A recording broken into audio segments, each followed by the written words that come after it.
Hey, how you doing? This is RJ. So today I'm going to make the argument that products, especially entertainment products, are never going to rebound unless they absolutely get rid of pride. And since I can never see many of them actually doing that, most of them are just headed for crashing and burning. And I'm doing this video now because it's June, the season where pride is stuck in your face. And it's being reported by many that a lot of the companies are no longer supporting pride in one fashion or another. But that doesn't mean that they're completely cutting them off. No, it just means that they're not supporting them as openly as they have been over the last few years. But if you look closely enough, you'll see that their support is still there. It's just returned to a quiet support. And here again is one of the problems. Because you have many people even on my side, many people who are in this space where we talk about entertainment saying, yeah, as long as they don't stick it in my face, I'm going to be okay with that. Let's return to the way it was in the 1990s. That's perfectly acceptable. I'm here to make the argument, again, and it's mostly an economic argument, really, that no, can't go back to that unless they completely get rid of it. Their products are going to fail, continue to fail until they crash and burn. But before we get too far into that argument, I want to let everyone know that there is a link in the description for the sign-up page for my new book called Fade to Blue. It is a supernatural action and adventure book told in a film noir style. You're watching some of the trailer in the background right now, and if you go over to the sign-up page, you can watch the trailer again, look at some additional art, and also leave your email address if you want in order to be informed when the project goes live. Now, back to our topic, and I'll start here. Yes, I'm going to make an argument. And I'm going to start here because I've actually gained a lot of new subscribers over the past 3 weeks. And typically when that happens, I get a lot of people saying in the comments something like, you could have shortened this entire 30-minute, 20-minute video down to 5 minutes. Yes, I could. If I just wanted to state random things in order to feed your confirmation bias, I could do that exactly. But I think there are too many channels out there that do that already. If you want to go subscribe to them, go ahead. That's not what I do here. What I do here is lay out an argument. An argument is a step-by-step process that is based in reason and logic. Now, I try to do it in a relaxed way, so it's not like watching paint dry, but that's what it is. And that's why it takes 20 to 30 minutes. And that's what I'm doing here. I'm laying out an argument. This is not personal opinion. This is an argument for why pride needs to be completely obliterated from the face of certainly the production of entertainment, if those entertainment systems wish to avoid certain ruin. But honestly, I think that this argument can be used in various forms for other products besides entertainment as well. But I'm going to focus on entertainment. Now, we'll start here. I did a video probably a year, 2 years ago, which was called something like, a woke product is always an inferior product. And I stand by that, especially when it has to do with entertainment. Now, here's a summary of that argument because it is one of the bases of what I'm going to argue here. If you are laying out a story, you only have a certain limited amount of resources. Now, I usually deal with comic books, so let's just say you're making a comic book. You have a limited number of pages in order to tell your story. You have a limited number of panels that you can put on a page. You have a limited number of words that you can put in the word balloons or thought balloons that you have within your panels, etc., etc. Now, traditional entertainment uses these limitations in order to tell the story better. And one of the things that they do is that they leave the setup, the background setup for your reader in his own mind, so that they don't have to use any of their limited resources in order to give you some explanation in order to understand the story. Now, what do I mean? Well, I mean, if we're talking North American comic books, it's based upon superheroes. Those superheroes are typically based upon the traditional idea of a hero, which is a paragon of virtue in one form or another. Why?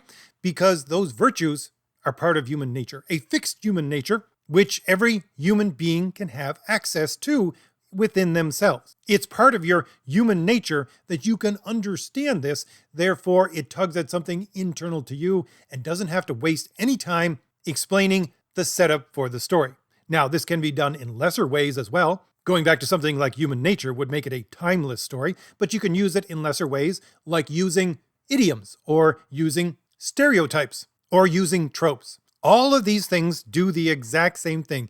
That is to say, they leave the setup to the reader, which again, not only allows them to use their story resources 100% upon the story, but it also allows them access to every person in the world, especially if you go back to something like human nature, because we all have the same human nature. But a quote-unquote progressive woke story can't do the exact same thing. Why? Why? Because the idea of progressivism is, what are you progressing towards? Well, you're progressing towards an ideal, a utopia. But here's the thing. How within their ideology do they expect this utopia to come about? It's not like most people would think. Most people would think that they're going to build a utopia that people can be happy in and live a utopian life in. That's not the way that they work. The way that they work is, no, we're going to build a utopia, and since we already make an assumption that there is no such thing as truth, no truth within a human being, no truth out in the world, no truth at all. And if there's no truth within a human being, there's no human nature, there's no fixed point within a human being. So they build that utopia and then shape and mold and pound human beings and the human race into an acceptable shape to fit into that utopia, and that's how they believe utopia will come about. This is part of how their ideology works, because it's based upon the idea that there is no such thing as truth. And this can be seen very easily in the way that they deal with language. They think that language is untethered from reality, and there is no truth behind it at all. This is why, by the way, when they quote-unquote argue, they just go back to sophism. They just go back to logical fallacies, usually simple ones, simple word-based ones, like equivocation or composition and division, any number of them.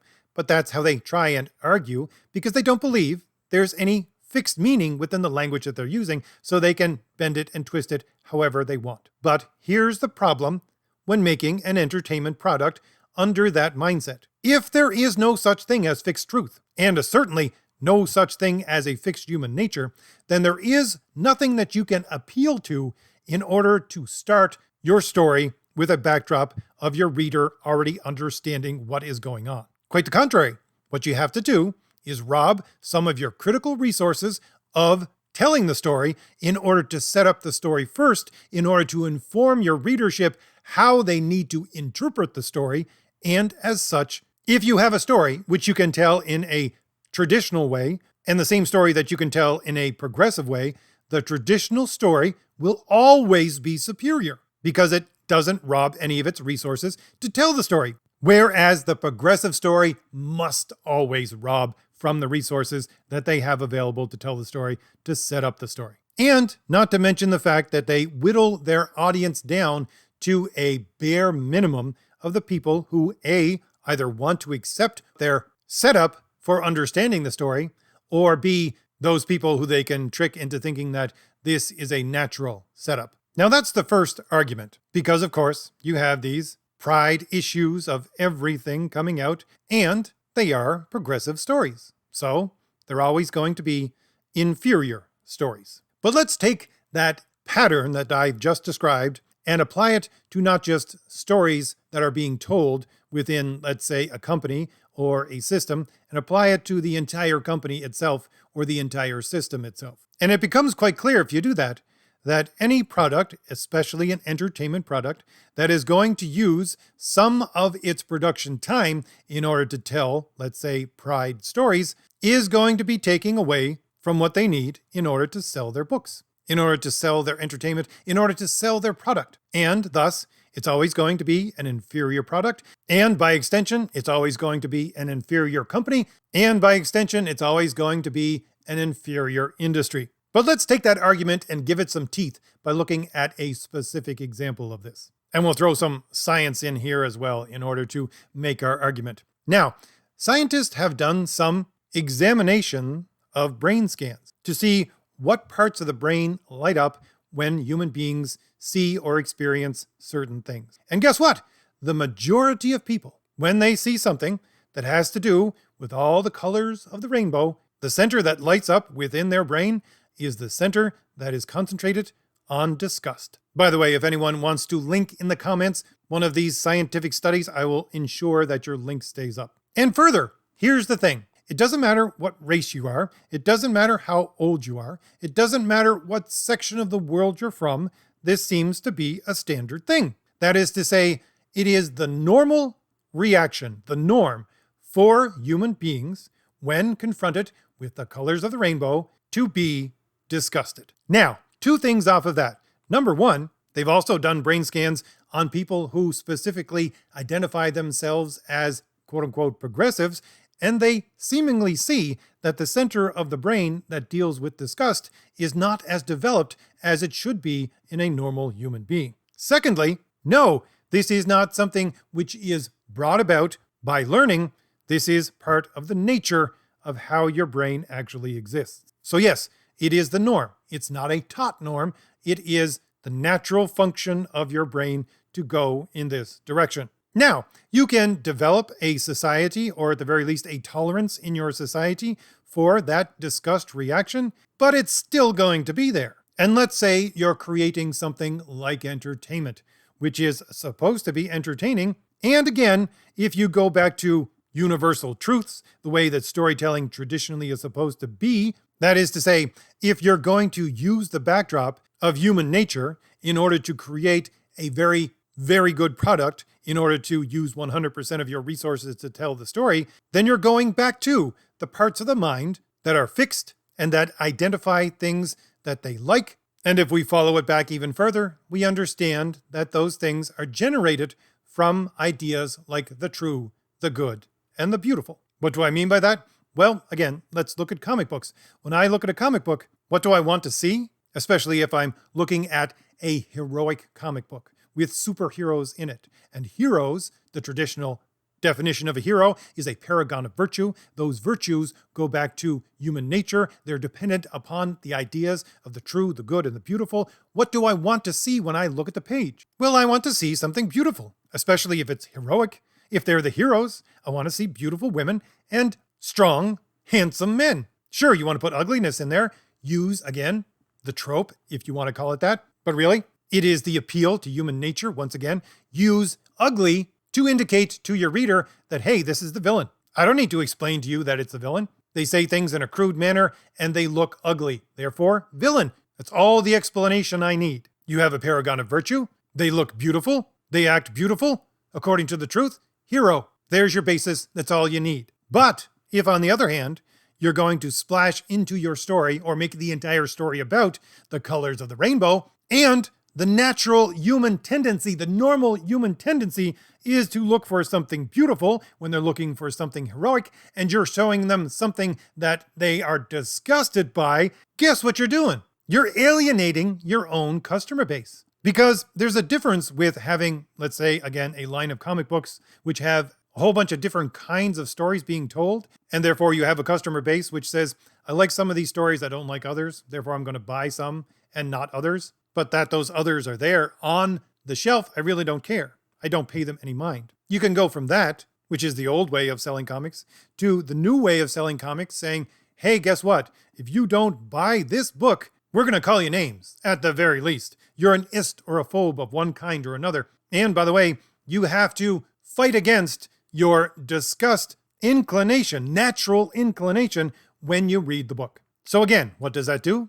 Well, that just drives people away from your product. And therefore, a company that does this is always going to be an inferior company. And an industry that always does this is always going to be an inferior kind of industry. Now, a couple of things to support this argument.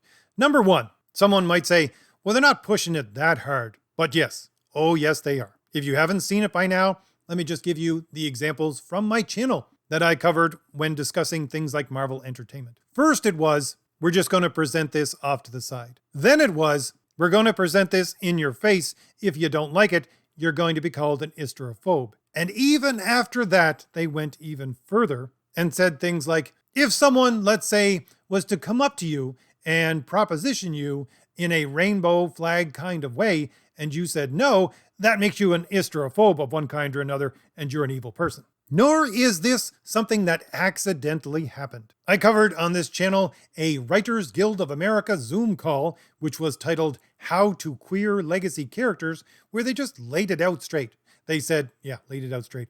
They said, this is a concentrated effort that has been going on for decades. First, we introduced these rainbow flag people as the comic relief, then they became the best friend. Once people got comfortable enough with that, then they became a main character, then they became a central character. Now they have to be every character. And again, this is not me saying this. This is the Writers Guild of America. And I'm sure that video is probably still up on YouTube. Just search its title. And if not, you can go back to my video about it, which has references for that. But let's even take one step further back and ask the question, where, decades ago, did this entire thing come from? What is the patient zero? Well, the patient zero that is looked at usually is the book called After the Ball, which, by the way, you can no longer get in print, but some wily person has stuck up a PDF of it within archive.org if you want to go over and look at it. Its full title is After the Ball: How America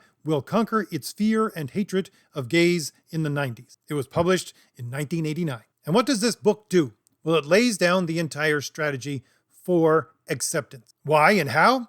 Well, the two main authors of this book are, or were, advertising executives. They're saying in this book that we need to sell it to people in an underhanded advertising way. And that's what the entire book lays out, how to do that. Now let's go over just a few of the ways that they lay out in this book that it should be done. Number one, they say, right in this book, again, this is from 1989. It was being produced, I think it started in 1984. It says, yes, we understand that the idea of born that way isn't actually true, but you must push that lie in order for the general public to believe it to get their sympathy. And once that sympathy is engaged, you must also engage the advertising strategy, which, if I remember correctly, is called something like the camel's head strategy. Now, what is that? Well, it is the way of, as they use this analogy, selling something to a person by only showing the good parts of it. The way it's described is, if you look at a camel and you have people that you want to accept a camel as a good beast of burden so that they'll, let's say, buy it, what you do is you take the people, you put them into a tent, and then you take the camel and have its head stick into the tent, and the people look at the camel's head and say, oh, that seems like an interesting animal. There's nothing wrong with that. But you only allow them to see the camel's head. You never allow them to see the back end of the camel, because the back end of the camel is disgusting. And since you're trying to sell this to them, you don't show them the disgusting parts. And, ironically enough, they argue against the creation of the rainbow. What do I mean by that? Well, they say, no, we need to keep this movement, this sale of this movement, separated from all the other movements that want to attach itself to it. Why? Because those other movements are going to be the Achilles heel of selling this to the American people, because they can't be controlled. If it becomes that large, then the camel's back end is going to be in full view. Therefore, make sure it always stays by itself so that it can be sold to the American public as the new normal. And by the way, they take as the basis of this the quote-unquote progressive idea, which they wouldn't have known any different, I don't think, back then via brain scans, that you need to just teach people not to be disgusted by it. Once people are taught in the entire society, and all the individuals therein are pounded and shaped into the form you want them to be, the acceptance form that doesn't find this disgusting, then that's all you need. It's going to be that way forever.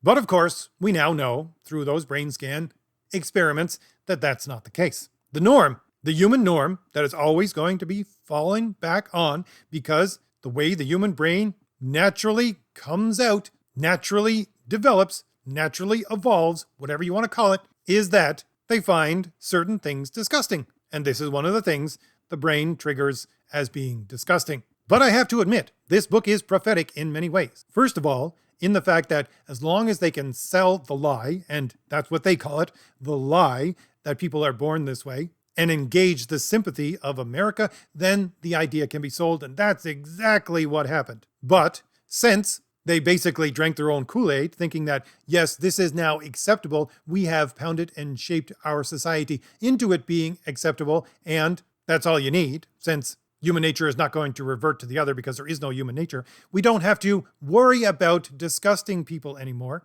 Then we can attach to these other kinds of rainbow movements. Then we can show the disgusting things in public and people aren't going to be disgusted by them. There's the problem. And there's where the entire thing falls apart, because this advertising strategy is based upon that assumption of progressivism, that there is no truth, that all you need to do is shape your society into acceptance. But the exact opposite has taken place. They have done this exact thing. They got people's sympathy, then they continued to push it until they said, okay, now we can join with these other kinds of movements. They can piggyback off of our success and they can be accepted as well. Once they did that and put it out there in the open so people could see the back end of the camel, people got disgusted. And for a little while, you had people say, yeah, as long as you keep it over there. I don't want to see it. I don't want to hear it. You just keep it to yourself and everything will be okay. But here's the other problem for that entire thing. All of the rainbow flag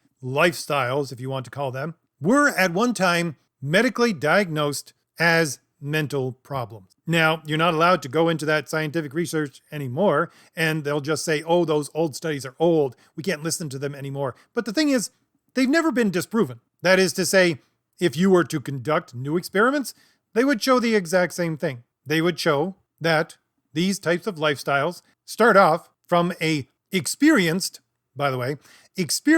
mental trauma, that it is not the norm of the human being. And again, we're going back to norm to say there is a normal, there is a human existence that is the way that normal human beings actually exist. And further to that, if you look at the lifestyle and how they play out of these various kinds of lifestyles, they have very heightened levels of self-harm, especially when you look at what? Especially when you look at how they are compared to the normal human interactions with relationships. Now, why am I saying all that? Because if indeed everybody is ignoring the fact that these people are in psychological distress, personally, I would say, hey, these people seem to be in psychological distress. They deserve the respect that any other human being should get. How's about we look into trying to alleviate their psychological distress? That would be my take on the entire thing, but I would be called an hysterophobe. It is foreboding to actually mention any kind of statement like I had just given. So much so that people who, if you look back at the old science, at the old statistics, can be proven to be in psychological distress, and no one is helping them. Indeed, help for them is being demonized. And in some countries, you might even get sent to prison to try to help them in a psychological way. If that is what is going on within our world today, how are these people coping? Well, they're coping because their side, the quote-unquote progressive side, is telling them all you need is the placebo of acceptance. You have hard times in your life? Well, it's not because of any kind of psychological problem, because you don't have one. It's just because you're not accepted enough. But here's the thing. That's not true. So that when these people go to look for acceptance, and even when they get it, they still feel bad. They still feel mental distress. Therefore, what do they need? Well, the only thing that's going to help them is acceptance in the mental loop that they're stuck in. So what do they look for? They look for more acceptance. And if that doesn't work, they need more, and then more, and then more. So it never stops, because it can never actually be enough. It doesn't matter how much acceptance they get. It will never be enough to actually quell their psychological distress. Therefore, they will continually push for more and more acceptance. And what does this push for more and more acceptance look like? It looks like we're going to take the most disgusting part of this entire lifestyle and stick it in the face of you, your family, and your children. And especially the children. Why? Because again, they believe in the progressive idea that there is no fixed truth. Therefore, all you need to do is to pound and bend and shape all of your society, usually beginning with the youngest, to accept this and therefore drive that disgust mechanism out of their brain. Once you get that done, that's how society is going to continue. But again, we know that's not true. And so there is no sticking it back in a corner. There is no sticking it back in a closet. There is no, let's just go back to the way things were in the 90s. That's never going to work. I don't care who you are. You could be on my side. You could be people who have been discussing the same things about entertainment that I've been for the last, 7, 8 years. If you say that, I'm sorry. It isn't going to work. It's always going to come back to this point. Even if you manage to shove it back into the corner, it's going to emerge once again to this point, because that acceptance will always, always push itself out, because these people have no other way to try to get any help. And again, the whole point of why I'm saying this is to go back to the economic. The point is that this open display of what disgusts the normal person is always going to be on display. If you give it any foothold at all, it's always going to rear its ugly head again and shove itself within your product, within your entertainment, and thus, since it's not based upon the way that normal human beings act, react, the way that your human brain is constructed, you are offended by what you are seeing within this product, and that's the way it's always going to be. And on top of all of that, you've already burnt all of your goodwill, all of that acceptance that was built up within the 90s through that advertising campaign of After the Ball. That's all gone. And so when companies and industries create their products and they put this rainbow stuff in there, you're going to naturally have an inferior product. And that itself would drive away enough of your audience so that you have inferior sales. But on top of that, again, there is no goodwill left. Therefore, you're driving away more and more and more people every time you put some of this stuff in, even if it's in a light form, even if it's, well, let's just segregate it to over here. That's not going to be enough. You are quite literally, if you are putting out, let's say like Marvel Comics and DC Comics, Pride issues every June, you are literally causing a disgust reaction in the majority of people that could buy your product. Nor, by the way, is it enough to say, well, look, this small part of the company is concentrating on good stories. Or let's even say this entire company has turned around and is still telling good stories, except for the Pride issue that comes out every year. That's not enough. That's still not enough. Why? Because that's going back to the 90s. That's going back to a time and a place where you had really good television shows that stayed on target with good stories for about, 5, 6 seasons. And then, season 7, season 8 comes in, and all of a sudden you can see that the producers and the writers said, hey, we have these people hooked enough. Now we got to push the progressive agenda. Now we're going to put this in there. There's going to be rainbow colored flags everywhere. Why? Because they have the audience. They have connected enough with these characters that when we try to sell them the acceptance of these rainbow colors through the characters that they like, they're automatically going to lap it up. Because again, advertising strategy of engage sympathy, make these characters likable, and then the audience will accept this splash of color. Let's just say that. And once again, the only reason why they think this way is because they believe there is no such thing as truth. Because they believe that all you need to do is ingrain it in the minds of your society and get them to accept it for it to finally be accepted. But again, we know that's not true. And it's now become obvious that that's not true. Obvious, that is, to everyone who actually buys products, not obvious to the people who still make these products. And again, the distinction line between those two is obvious relies on, hey, this is objective and it exists in truth, versus the people with the mindset, there is no truth, there is no objective, therefore there is no obvious. But the point is, if you still have this dangling out in any way, shape, or form from your product, everyone is still going to be waiting for the other shoe to drop. Because why? Because you're waiting to hook them in order to drop the other shoe. And again, some people will make the argument, well, can't you just enjoy the good stories as they are, right here, right now? No. Why not no? Because why? Why in the world would I invest my time and money into something that is eventually going to bite me in the back end? Why? And most people already know enough to ask that question. Why? And funny enough, they know enough to ask that question because they're listening to their human nature. And so that's simply the end of the story. If these companies in any way still keep this within their product, especially within entertainment products, they're never going to be good products. They're never going to be a company that produces good products. They're always going to be a company that is waiting to drop the hammer on you. And people are done with the sword of Damocles hanging over their head. It's either strain this out and get rid of it entirely from your product, and by the way, gain our trust back by being consistent over time with straining this out completely from your product, or your product is simply going to be headed for the trash heap. So, if I've given you anything new to think about, hit like, hit the shield in the lower right-hand corner of your screen to subscribe, and leave me a comment. I'm sure I'll get some interesting comments with this video. And don't forget, there's a link in the description for the sign-up page for my new book coming out, Fade to Blue. You can leave your email address there if you want, so that you can be informed when the project goes live. All right, I'll leave it there. I'll see you later. Bye.